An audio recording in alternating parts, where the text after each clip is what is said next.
Hey there, everybody. Coach Mark here. Today we're going to be talking all about the axle lift cleans, continentals, and why banning belt cleans is outright asinine.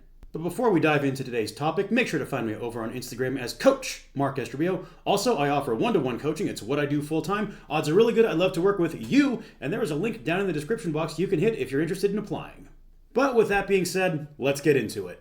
So I think something worth discussing is understanding the difference and really the history of a continental versus a clean.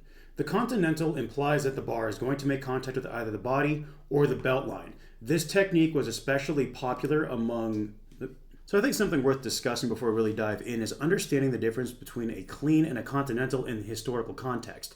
A clean, in this case, refers to the bar going from the ground to the rack position relatively uninterrupted, in that it does not rest on either the abdomen or the belt. Whereas a continental is a lift where the bar will rest on either the belt line or the abdomen, sometimes inched up the body before moving into the rack position. In general, the clean was historically more popular with English lifters as well as lifters experiencing chronic Frenchness, whereas German lifters would often make use of the continental technique.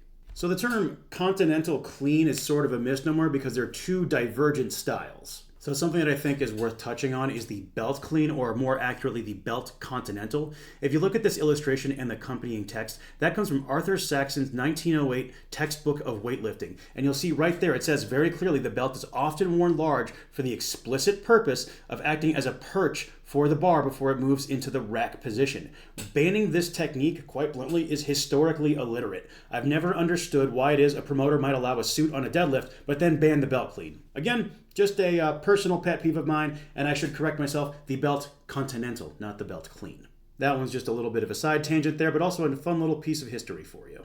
So the first technique we're going to discuss is the standard continental, which starts with a mixed grip pull, at which point the bar is taken to the belt line or lower abdomen. You'll then switch to a double overhand grip and pull it to the rack position.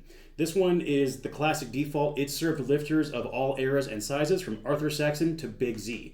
Even athletes like Brian Shaw, for example, who had massive hands, found that this was more reliable than using a double overhand grip. Overall, this one does have the highest loading potential. However, it can be a bit slower, and it takes a little bit of time to get used to. Additionally, if you are using the belt, it can be extremely uncomfortable, so you may consider wearing a soft belt underneath your hard belt to avoid pinching. So the next technique we'll be discussing is the hot potato hang clean, or continental. I used footage here of C.J. Pierce, who set a world record using this technique.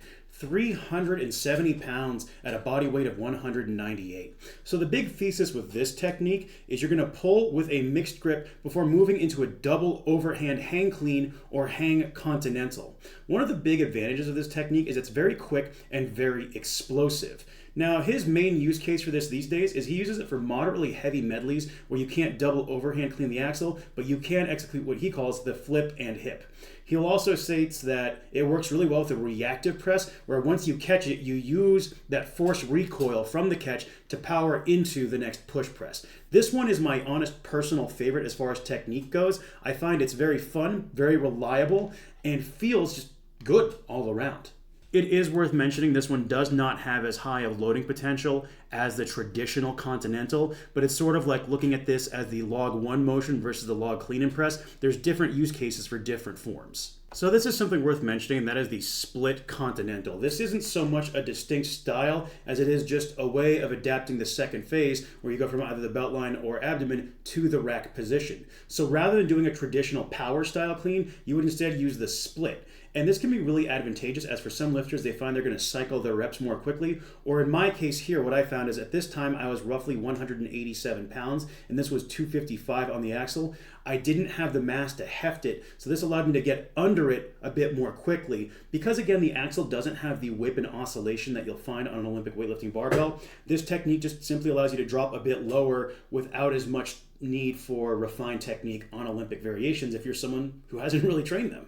So the last one I'm going to discuss here is the zombie or franken clean. I myself have not done this one very much, but quite candidly, I think over the next several years, we're going to see this become very popular, especially in the lighter weight classes or heavier athletes who are coming in from an athletic background such as playing football.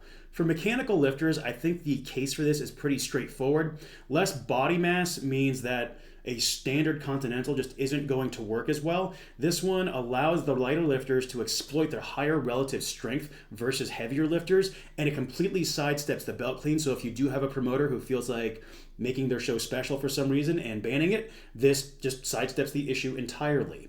And then for lifters who are coming in from something such as a field athletics or football background, they're going to have a certain degree of familiarity with Olympic lifts. Power cleans are ubiquitous in football programs. This allows them to exploit some of that background, but then makes it so it's a bit more strongman specific with a little bit of practice. I myself will actually be training this variation up in the coming months. I've seen Alan Thrall go as heavy as 315 pounds at roughly 200 pounds body weight with this form, so I definitely think it's one worth experimenting with and keeping an eye on to see how it propagates through the various weight class divisions. So that really wraps it up. Again, you just have a few key variations of it. You have the Continental, you have the hot potato. You could talk about using a split in the Continental, and then the zombie, which is going to be sort of an emergent style. They all have unique use cases, and I highly recommend training with each of them throughout the calendar year, depending on where you're at in your own training and what your goals are for a given phase. If you're looking to simplify that process too, make sure to apply for coaching down in the bio. Otherwise, I'll catch you in the next video. Take care, everyone.